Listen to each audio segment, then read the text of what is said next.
इसको हम स्टडी करने जा रहे हैं, काफी यूजफुल टॉपिक भी है, that is the measurement of angle. आप यहाँ पे डाल देते हैं सबसे पहले हेडिंग में, अपना नोट्स कंप्लीट करना है इसके साथ में मेजरमेंट ऑफ एंगल। मीन्स जब मेजरमेंट ऑफ बेटा एंगल की बात आती है तो ऑब्वियसली हमारे माइंड में आता है कि हम एंगल को मेजर कैसे करते हैं, या किसी भी क्वांटिटी को जब मेजर करते हैं तो ऑटोमेटिक हमारे माइंड में उसके यूनिट्स आ जाते हैं कि किसी भी क्वांटिटी को हम किस यूनिट्स के थ्रू मेजर करें। तो ऐसे मेजरमेंट ऑफ एंगल जब भी हम स्टडी करेंगे तो इसमें हम डिफरेंट टाइप्स ऑफ यूनिट से फेमिलियर होंगे। तो एंगल्स के हमारे डिफरेंट टाइप्स यूनिट्स होते हैं, उनसे फेमिलियर होंगे। जैसे आपको ऑब्वियसली पता है कि हर क्वांटिटी को मेजर करने के डिफरेंट यूनिट्स होते हैं। जैसे जैसे डिफरेंट यूनिट्स आते हैं तो हमारे उसके अकॉर्डिंग डिफरेंट सिस्टम्स भी आते हैं। तो यहाँ पे आज हम अपने आज के लेक्चर में एंगल को मेजर करना जानेंगे और मेनली जानेंगे कि एंगल के डिफरेंट यूनिट्स क्या होते हैं। अभी इस लेवल पे जो भी बच्चा फेमिलियर होता है जनरली वो एंगल का डिग्री यूनिट जानता है, क्योंकि तो आपके जो ज्योमेट्री बॉक्स में बेटा इंस्ट्रूमेंट था, प्रोटेक्टर बोलते थे जिसको, तो वो हमारा एंगल को डिग्री में मेजर करता था। लेकिन आपको पता होगा कि साइंस हुआ या इंजीनियरिंग हुआ, साइंस और इंजीनियरिंग में कभी भी एंगल को डिग्री से आप मेजर नहीं करते हैं या प्रोटेक्टर से मेजर नहीं करते हैं, टेप की हेल्प से मेजर करते हैं। आपको तो सुनने में अलग लगेगा कि सर एंगल को हम टेप से कैसे मेजर कर पाएंगे, बट जैसे हमने बताया इंजीनियरिंग या साइंस में जो एंगल मेजर होता है वो टेप के थ्रू होता है। जनरली आपको पता है कि टेप के थ्रू तो लेंथ आती है, mm में आती है, मीटर्स में आती है, सेंटीमीटर्स में आती है, फीट्स में आती है, यार्ड्स में आती है, लाइट ईयर्स में आती है। मतलब वो आपके सेंस पे डिपेंड करता है कि कौन स्टडी कर रहा है लेंथ को। अगर कोई मैकेनिस्ट स्टडी कर रहा है बेटा लेंथ तो वो फ्यू mm में मेजर करेगा, कोई एस्ट्रोलॉजर स्टडी कर रहा है तो वो फ्यू लाइट ईयर्स में मेजर करेगा।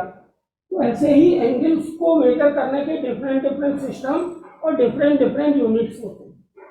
तो आज के लेक्चर में हम यही जानेंगे कि एंगल्स को हम साइंटिफिक वे से कितने यूनिट्स में मेजर करते हैं, क्या यूनिट्स होते हैं, क्लियरली आप समझेंगे बेटा। अच्छा, आप साइंटिफिक की जब हम बात करेंगे तो साइंटिफिक कैलकुलेटर या कीबोर्ड देखेंगे तो वहाँ एंगल को मेजर करने के आपके पास ऑटोमेटिक 3 यूनिट्स होते हैं। आपके कीबोर्ड में 3 कीज होती हैं एंगल को मेजर करने के। अगर साइंटिफिक कीबोर्ड या साइंटिफिक कैलकुलेटर है आपके पास तो उसमें कितनी कीज होती हैं, हमने जैसे बताया 3 कीज। वो एंगल्स के डिफरेंट सिस्टम के अकॉर्डिंग उसको मेजर करके देती हैं। यहाँ मेजरमेंट ऑफ एंगल में बेटा फर्स्ट सिस्टम आता है आपका इंग्लिश सिस्टम। जनरली हम लोग इस इंग्लिश सिस्टम को ही एंगल मेजर करने में फॉलो करते हैं अभी तक आपने अपना ज्योमेट्रिकली एंगल जो भी मेजर किया है ज्योमेट्री बॉक्स के थ्रू वो इंग्लिश सिस्टम में मेजर किया हुआ। तो ये इंग्लिश सिस्टम कैसे फॉलो होता है या इसका क्या नेचर होता है तो वो आप क्लियरली समझेंगे। देखिए क्या था बेटा, एंशिएंट टाइम था, जब हमारा बहुत पुराना टाइम था, जब हमारी इंजीनियरिंग या साइंस डेवलप नहीं हुई थी, एंगल को मेजर करने का कोई इंस्ट्रूमेंट नहीं था, तब भी एंशिएंट टाइम में लोग एंगल को मेजर करते थे और वो डिफरेंट टाइप के एंगल तो मेजर नहीं कर पाते थे, बट वो एंगल के सेंस में बेटा एक वर्ड जानते थे, दैट इज राइट एंगल। बहुत एंशिएंट टाइम में जब एंगल को मेजर करने का कोई भी इंस्ट्रूमेंट यूज नहीं होता था तो बेटा लोग किस एंगल से फेमिलियर होते थे, उस एंगल को क्या रिकॉल करते थे, दैट इज राइट एंगल। अब आज के टाइम में तो हर बच्चा जानता है कि राइट एंगल कितने डिग्री का होता है, बट जब उस टाइम डिग्री मेजर ही नहीं था तो राइट एंगल को लोग कैसे डिफाइन करते थे। अगर हमारा वैदिक मैथ है उसमें भी राइट एंगल वर्ड यूज हुआ है। उस समय जनरली लोग बोल देते थे the angle between A horizontal and A vertical line is right angle. कोई भी हॉरिजेंटल और कोई भी वर्टिकल लाइन है तो उसके बिटवीन जो एंगल क्रिएट होता था वो लोग बोलते थे that is the right angle, और कुछ नहीं बोलते थे राइट एंगल के अलावा। और डिफरेंट एंगल्स भी वो नहीं जानते थे, ये भी नहीं जानते थे राइट एंगल का मेजरमेंट क्या होता है, बट इतना बोलते थे कि angle between horizontal and vertical line is right angle. Okay बेटा, तो जब इंग्लिश सिस्टम डेवलप हुआ तो हमने एंगल को निकालना सीखा, और एंगल सिस्टम में हमने कैसे सीखा ये आप समझने की कोशिश करेंगे। देखिए क्या होता है, नोट्स में आप क्लियर लिखेंगे in this system, angles are measured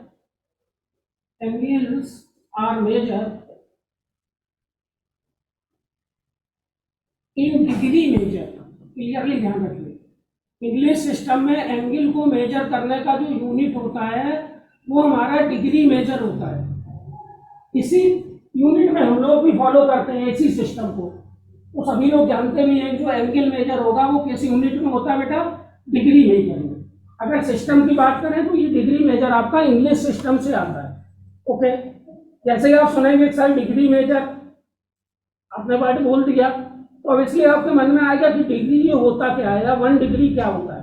तो हम इसको डिफाइन करते हैं, क्या बताया जाता है कि इन this system each right angle, जैसे हमने बताया right angle word ancient time में भी यूज होता था एंगल को मेजर करने में। ओके, तो जो भी आपका इंस्ट्रूमेंट बना है एंगल को मेजर करने के लिए वो राइट एंगल की कॉन्सेप्ट पे ही बना हुआ है, या डिफरेंट जो डेफिनेशंस हैं वो भी डिफरेंट डेफिनेशन राइट एंगल पे ही बेस्ड है। तो इस सिस्टम में भी राइट एंगल को ही प्रोसीड किया गया है। इन दिस सिस्टम क्या बोला गया, each right angle divided in 90 equal parts. जो राइट एंगल था उसमें बेटा कितने इक्वल पार्ट्स कर दिए, 90 equal parts. Each part is called 1 degree, each part called 1 degree, each part called 1 degree. Symbolically लिखना चाहेंगे तो आप 1 डिग्री इस तरीके से लिख देंगे। आप अपना बेटा प्रोटेक्टर देखेंगे भी तो आप देखेंगे जो प्रोटेक्टर होता है उसमें आपका 90 इक्वल पार्ट्स में डिवाइड होता है। जब भी आप प्रोटेक्टर का शेप देखेंगे तो प्रोटेक्टर का शेप आपको पता है ना, इस तरीके से होता है। कुछ प्रोटेक्टर का शेप आप देखते हैं तो इस तरीके से आता है, ये देखिए, ये यहाँ पे 90 होता है, ये प्रोटेक्टर का शेप में बना रहा हूँ। यहाँ पे आप देखेंगे तो यहाँ 90 स्लैंट लाइन्स पड़ी होती है, टोटल काउंट करेंगे दैट आर द 90 लाइन्स। तो इसमें each line is called 1 degree. तो क्लियरली आपका डेफिनेशन आ रहा है, in this system each right angle divided in 90 equal part, each part is called 1 degree. Okay, तो इसके बाद भी इसमें थोड़ा सा और कंक्लूजन आया, थोड़ा और डिड्यूस किया। अभी हमने राइट एंगल के 90 इक्वल पार्ट्स किए तो उसमें ईच पार्ट को हमने 1 डिग्री बोला। उसके बाद इसमें क्या किया गया कि each part of degree, full stop के बाद लिखना, ईच पार्ट ऑफ डिग्री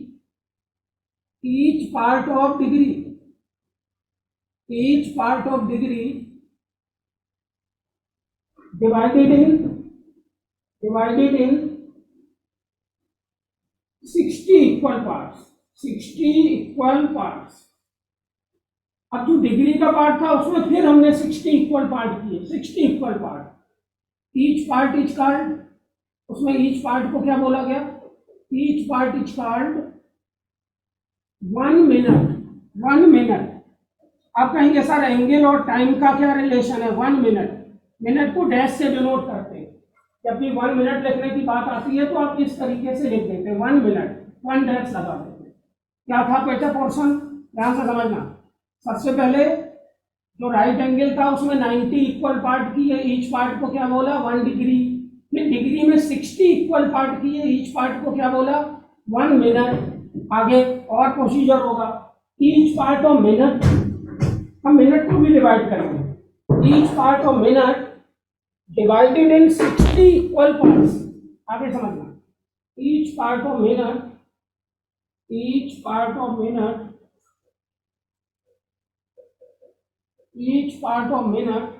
कहीं प्रॉब्लम हो तो तुरंत पूछना बेटा, ये आपके लिए पर्सनल क्लास है, इसमें कोई बच्चा नहीं है, इसलिए पूछना सही से। Each part of minute divided in 60 equal parts, each part is called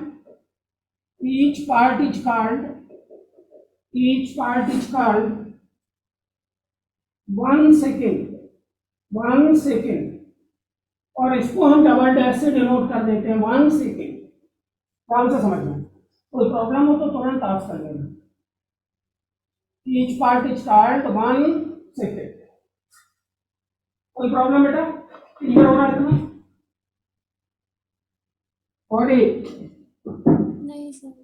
okay, तो देखिए हमने इंग्लिश सिस्टम के थ्रू पूरा कंप्लीट डिड्यूस क्या किया, क्या क्या निकल के आया हमारे सामने, जो डिड्यूस किया उसको हम लिख सकते हैं सिस्टम में। That one right angle equal कितने डिग्री के बेटा?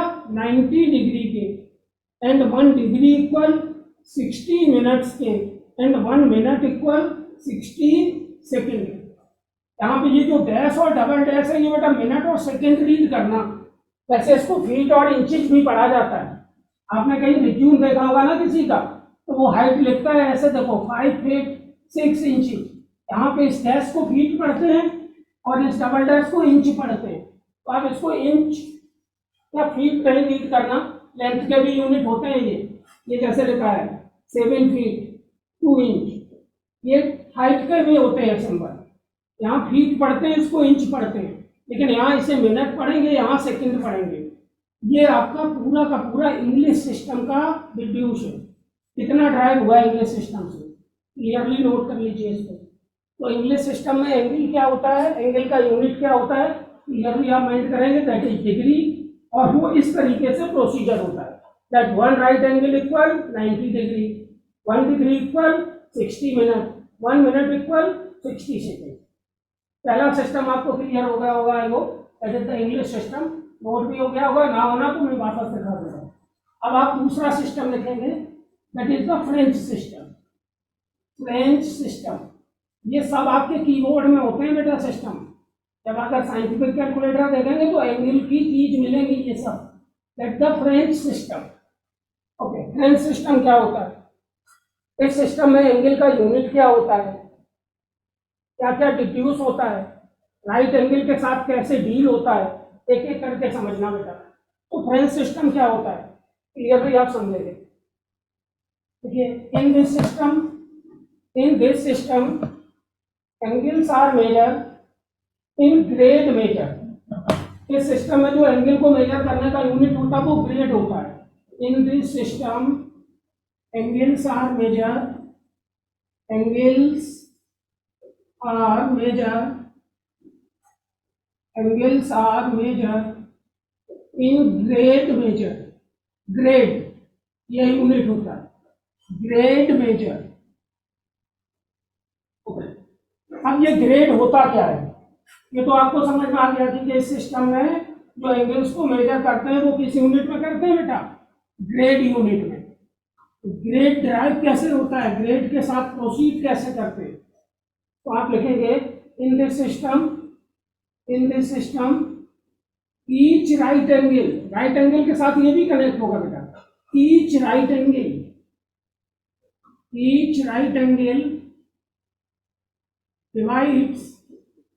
divides in 100 equal parts, 100 equal parts, each part is called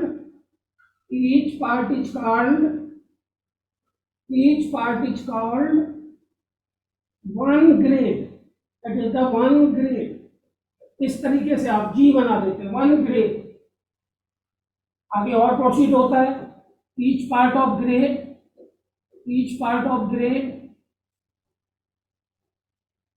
divides in 100 equal parts. फिर उसके 100 इक्वल पार्ट्स किए, 100 equal parts. Each part is called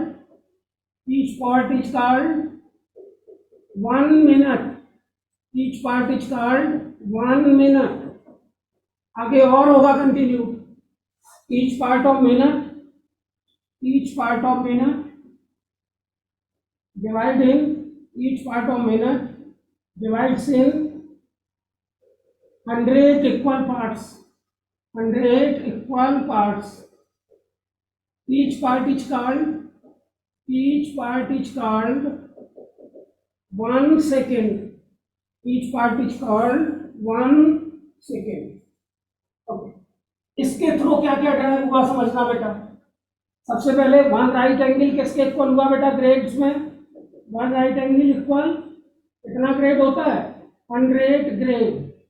one grade में minute कितना होता है बेटा 100 मिनट, फ्रेंच टाइम भी अलग है। और 1 मिनट में फ्रेंच सिस्टम में सेकंड कितना होता है 100 सेकंड। ये रिड्यूस होके आ रहा है हमारा फ्रेंच सिस्टम से। नोट कर लो बेटा।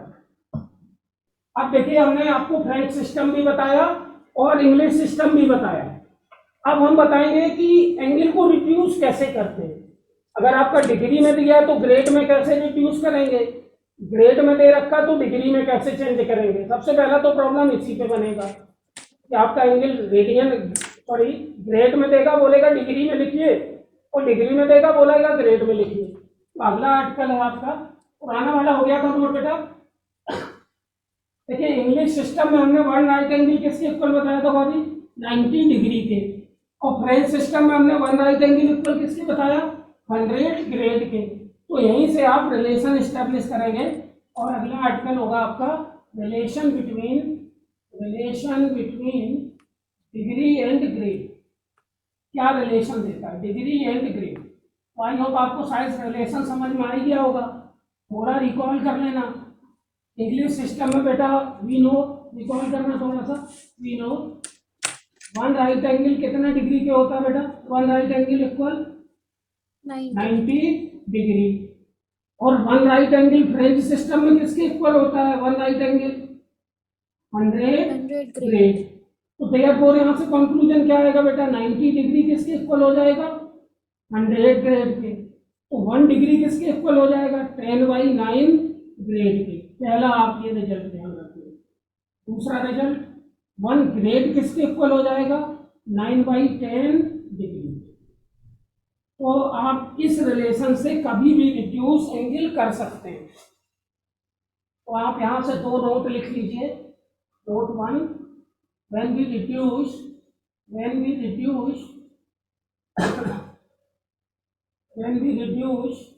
degree in grade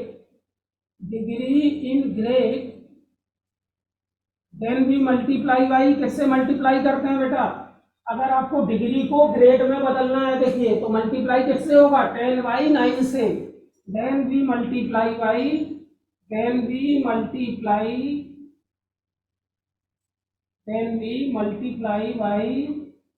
किससे बेटा 10/9 से। पहला नोट, अगर आपको डिग्री को ग्रेड में बदलना है तो जो भी डिग्री है उसे आप तुरंत 10/9 से मल्टीप्लाई कर दीजिए, वो एंगल आपका ग्रेड में आ जाएगा। दूसरा नोट है दूसरे वाले रिजल्ट से when we reduce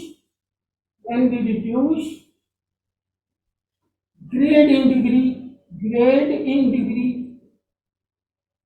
then we multiply by what easily then we multiply by, दूसरा रिजल्ट क्या बोल रहा है बेटा then we multiply by 9/10। यहाँ पे मैं कुछ एग्जाम्पल्स आपको इजी करवाए दे रहा हूँ। जैसे आपका लिखा है ये 9 डिग्री, एक मिनट। दूसरा लिखा आपका ये 18 डिग्री, ये लिखा है 36 डिग्री, ये लिखा है 54 डिग्री, ये लिखा है आपका 90 डिग्री, ये लिखा है आपका 180 डिग्री। कोई भी एंगल है, ये आपका लिखा 45 डिग्री, ये आपका लिखा 63 डिग्री। ओके, ये एंगल डिग्री में लिखे हैं, इनको आपको ग्रेड में बदलना है। तो जब डिग्री को ग्रेड में बदलते हैं तो हमने बताया किससे मल्टीप्लाई करिए बेटा 10/9 से।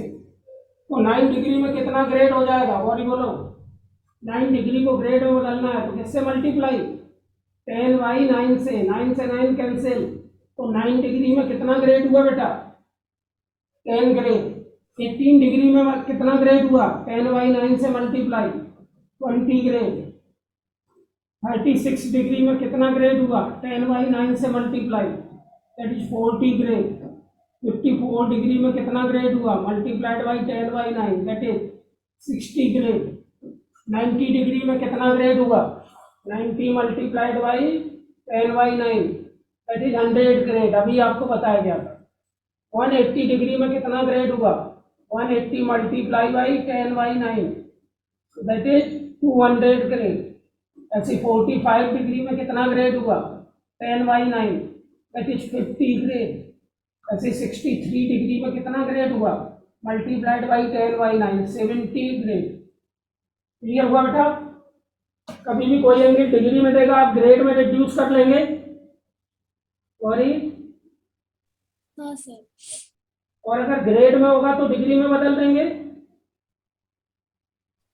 Yes sir. ग्रेड को डिग्री में बदलते हैं तो किससे मल्टीप्लाई करेंगे, 9/10 से।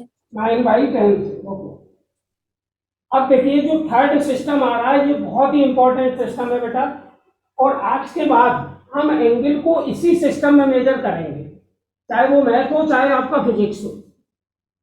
ठीक है, हम डिग्री में या ग्रेड में जनरली मेजर नहीं करेंगे। जो अब मैं आपको सिस्टम बताने जा रहा हूं, एंगल को आप इसमें ही मेजर करेंगे। That is the circular system. कौन सा सिस्टम आया बेटा, सर्कुलर सिस्टम।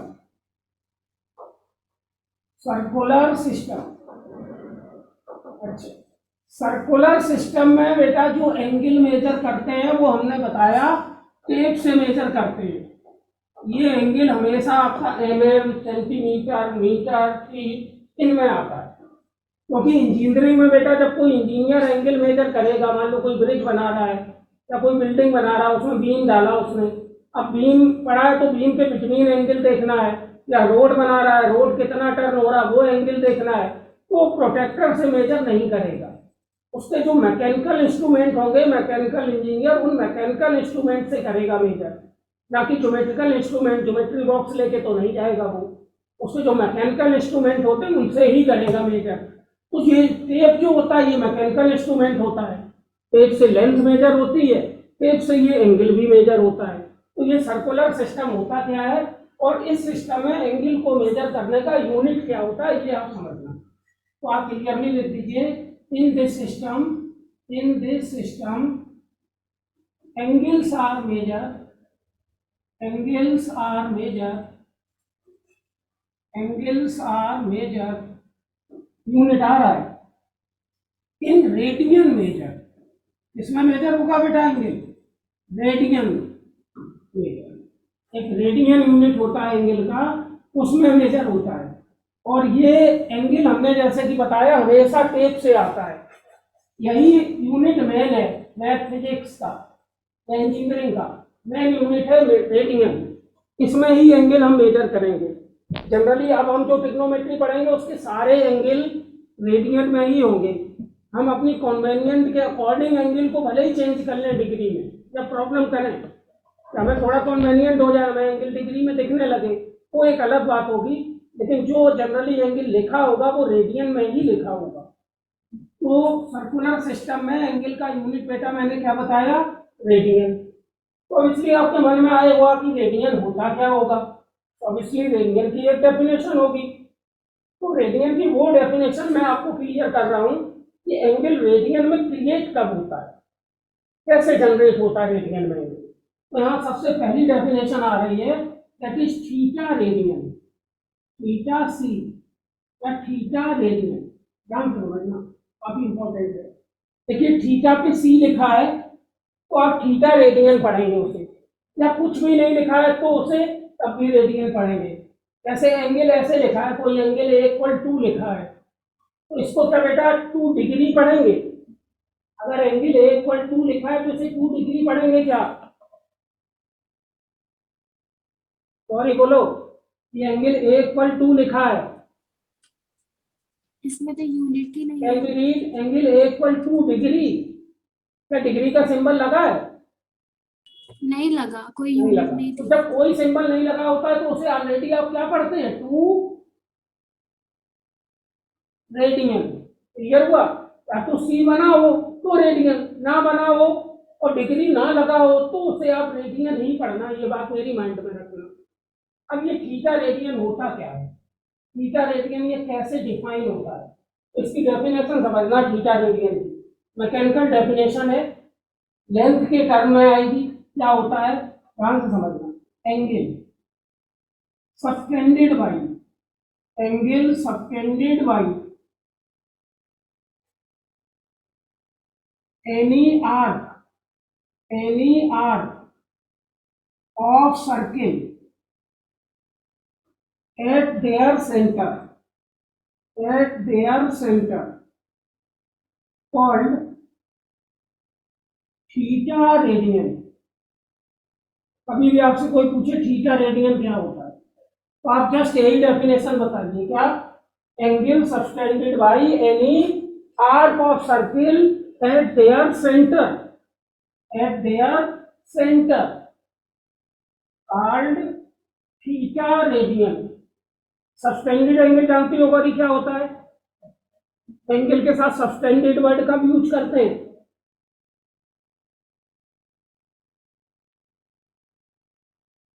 पता है या स्नो बोलो, नहीं तो मैं बताऊं। नहीं पता। ओके, देखिए जब कोई कर्विलिनियर पार्ट होता है, कौन सा पार्ट होता है? पार्ट कैसा होना चाहिए? ऑब्जेक्ट कर्व की शेप में, स्ट्रेट लाइन की शेप में ना हो, कर्विलिनियर शेप हो। तो उस कर्विलिनियर शेप के जो एंड पॉइंट होते हैं वो अगर हम ऑब्जर्वर की आई से जोड़ दें, मतलब ये कर्व है, जैसे इसके ये एंड पॉइंट हैं, इनको इस आई से जोड़ देते हैं तो इस एंगल को हम सस्पेंडेड एंगल कहते हैं। क्या बोलते हैं बेटा? Suspended angle. मतलब सस्पेंडेड एंगल का मतलब होता है एंड पॉइंट ऑब्जर्वर से जुड़े हुए हो, और जनरली नेसेसरी होता है कि उसमें कर्विलिनियर पार्ट इन्वॉल्व हो। क्लियर हो गया? तो यहाँ डेफिनेशन आपको क्या बताया गया है कि angle suspended by any arc of circle at their centre called theta radian. तो इसके लिए आप फिगर दे दीजिए, we take a circle COR, ये जैसे लिखा होता है COR, इसको सर्किल बोलते हैं। इसे कैसे रीड करते हैं COR को? Circle centred at O and radius R। हमने एक सर्किल लिया इस तरीके से, उसका सेंटर O है और रेडियस बेटा R है, ये R, ये A, O equal R। Clearly आप समझना। अब हमने इस सर्किल पे एक आर्क ले लिया, मान लो ये AB आर्क ले लिया, इतना हमने इस पे एक आर्क AB ले लिया, ये आर्क। तो ये आर्क बेटा सेंटर पे जो एंगल सस्टेंड करेगा, मतलब इस आर्क के दोनों एंड पॉइंट अगर हम सेंटर से जोड़ दें तो ये जो एंगल होता है ये कभी डिग्री में मेजर नहीं होता है।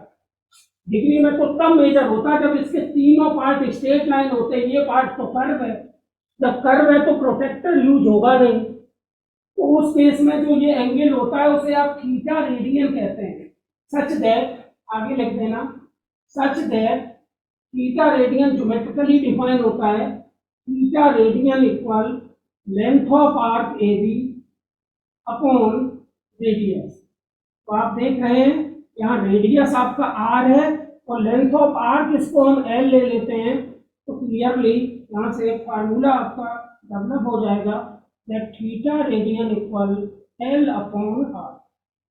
नोट कर लीजिए, और ये बहुत ही यूजफुल फार्मूला है। क्या फार्मूला बताया बेटा मैंने? Theta radian equal L upon R। अच्छा जरा देखना ये एंगल टेप से कैसे आएगा। L मीन्स लेंथ है, अगर आपको ये लेंथ मेजर करनी है तो किसकी हेल्प से करेंगे बेटा? बताओ कौन सा इंस्ट्रूमेंट है बेटा इसकी हेल्प से इस लेंथ को मेजर करेंगे? क्या स्केल से कर लेंगे? तो आपके ज्योमेट्री बॉक्स में स्केल होता है, इस लेंथ को नाप लेंगे आप बॉडी? नहीं सर। टेप से नापेंगे। किससे नापेंगे? टेप होता है ना मेजर करने वाला, और रेडियस भी टेप से नापेंगे।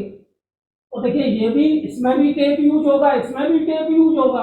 इन दोनों को डिवाइड कर देंगे तो ये जो एंगल क्रिएट हो रहा है वो रेडियन में आपको निकल आएगा। तो डाउट बेटा? थीटा रेडियन डिफाइन डिस्कस समझ में आया अच्छे से? थीटा रेडियन क्या होता है? अच्छा अब मैं यही बताता हूँ आपको 1 रेडियन क्या होता है इसी फार्मूले से। 1 रेडियन या 1C क्या होता है तो कैसे बताएंगे बेटा? इफ L इक्वल R, अगर L और R दोनों आप सेम कर देते हैं, ध्यान से सुनना, अगर length of arc equal radius हो गया तो बेटा थीटा रेडियन कितना हो जाएगा आपका? तुरंत 1 रेडियन हो जाएगा कि नहीं? तो 1 रेडियन को कैसे डिफाइन कर सकते हैं? the angle the angle the angle subtended by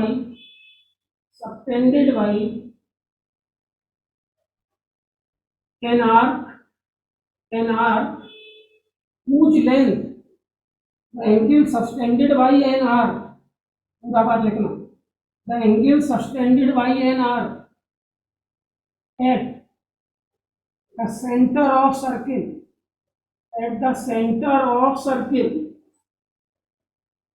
whose length equal to radius of circle called 1 radian. ये डेफिनेशन हुई इसकी 1 रेडियन, अदरवाइज 1c। ये फिगर भी दे देना, ये सर्किल, ये सेंटर, ये इसकी रेडियस। अगर हम आर्क की लेंथ भी ये l इक्वल r ही ले लेते हैं तो ये एंगल जो क्रिएट होगा वो ऑब्वियसली आपका 1 रेडियन होगा। नोट कर लीजिए बेटा, अभी दोबारा ज्वाइन करना बेटा, जब ये टाइम ओवर हो जाए तो 5 मिनट बाद ज्वाइन करना होगा, ठीक है? खत्म करूंगा आज मैं पूरा। ये फिगर बन गया। अच्छा, इससे अब कुछ कॉरोलरीज निकलती हैं। जरा फार्मूला वापस आना, फार्मूले पे क्या था हमारा फार्मूला बेटा? Theta radian equal L upon R. इससे पहला नोट निकलेगा एक, वो नोट आप क्लियरली पढ़ना। नोट 1 ध्यान से सुनना, नोट 1 एच बी नो या रिकॉल किया हमने, theta radian equal L upon R. ध्यान से सुनना, if R is constant, R हमने कैसा ले लिया? कांस्टेंट। ध्यान से सुनना, एल हमने वेरी करवाया, फार्मूला सुनना ध्यान से। हमने रेडियस कांस्टेंट रखा और लेंथ ऑफ आर्क वेरी करवाया। देखिए, हमने डिफरेंट सेम रेडियस के डिफरेंट सर्किल ले लिए, इन सबकी रेडियस सेम है। इसकी भी रेडियस आर है, इसकी भी रेडियस आर है, इसकी भी रेडियस आर है। बेटा हमने कांस्टेंट किसको रखा? रेडियस को। और वेरी हमने क्या करवाया? Length of arc. ध्यान से सुनना, लेंथ ऑफ आर्क हमने वेरी करवाया। इसमें आर्क हमने इतना बड़ा लिया, छोटा सा ये भी। ध्यान से सुनना, ये आर्क लिया ये भी। इसमें आर्क हमने थोड़ा बढ़ाया, इतना ये भी लिया। इसमें आर्क हमने थोड़ा और बड़ा किया, इतना ये भी लिया। तो देखो बेटा, अगर आर्क कांस्टेंट रखा और लेंथ ऑफ आर्क हमने वेरी किया तो एंगल पे क्या इफेक्ट पड़ा? लेंथ बढ़ाने पे एंगल इंक्रीज करा या डिक्रीज करा? अगर हमने आर्क की लेंथ बेटा इंक्रीज करी तो एंगल इंक्रीज होगा या डिक्रीज होगा? बताओ। सॉरी, इंक्रीज होगा। मींस अगर आर कांस्टेंट है तो थीटा डायरेक्टली प्रोपोर्शनल किसके होगा? एल के। होगा कि नहीं होगा? अगर एल इंक्रीज करेंगे तो थीटा भी इंक्रीज होगा, एल डिक्रीज करेंगे तो थीटा डिक्रीज होगा। Means theta is directly proportional to L. तो देयरफॉर आप कह सकते हैं कि theta 1 upon theta 2 equal L1 upon L2। कोई प्रॉब्लम बेटा इस नोट में?